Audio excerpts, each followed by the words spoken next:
across the 3 hunter check stations that we have, one in Bonner, one near Anaconda, and one in the Bitterroot near Darby, we had more people out and more animals harvested than we've had in the past couple of years, and really right on par with the 5-year average. So it was a decent weekend considering how nice the weather was to not really have any conditions to start moving the animals too much yet. But yeah, we saw an even 100 elk harvested across the region that came through the check stations anyway, and whitetail harvest was up a bit from where we've been, and mule deer is still low, and we kind of expect that. You know, our regulations are limiting mule deer harvest to try to bump the populations in most spots. So what are the numbers of hunters and gains? So across the region we had 2,864 hunters go through one of the 3 check stations, 100 elk harvested, 29 mule deer, 76 whitetails, and then a handful of black bears and moose that came through the station. So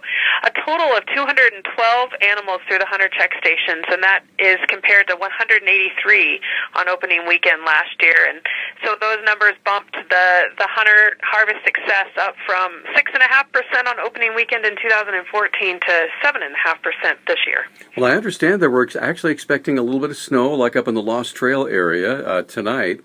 Will that make any difference to have some moisture, maybe driving some of that game down?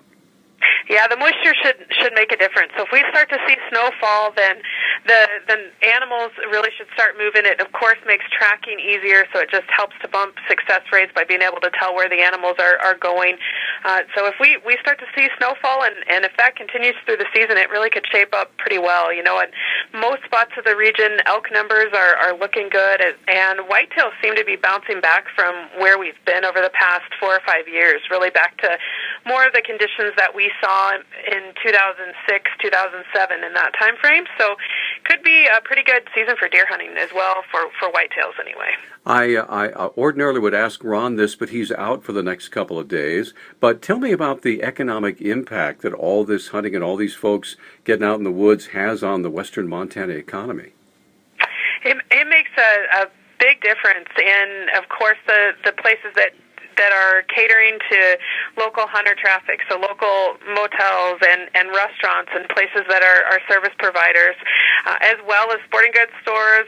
Traffic through those stores are heavy this time of year, and they'll continue here for another month. So I don't have the exact numbers in front of me, but boy, it sure makes a difference in the conditions and how the season plays out, and kind of the reports people are hearing makes a big difference too in exactly how high those numbers and how big that impact is. One more quick question, Vivica. What about the availability of ammo to hunters? Obviously, they're getting out there. They are. You know, there are certain places where it seems like supply kind of ebbs and flows, where supply will be down for a while, and people have to get more creative to find their ammo. But I think by and large, it's out there, and people are finding it, and they're getting out.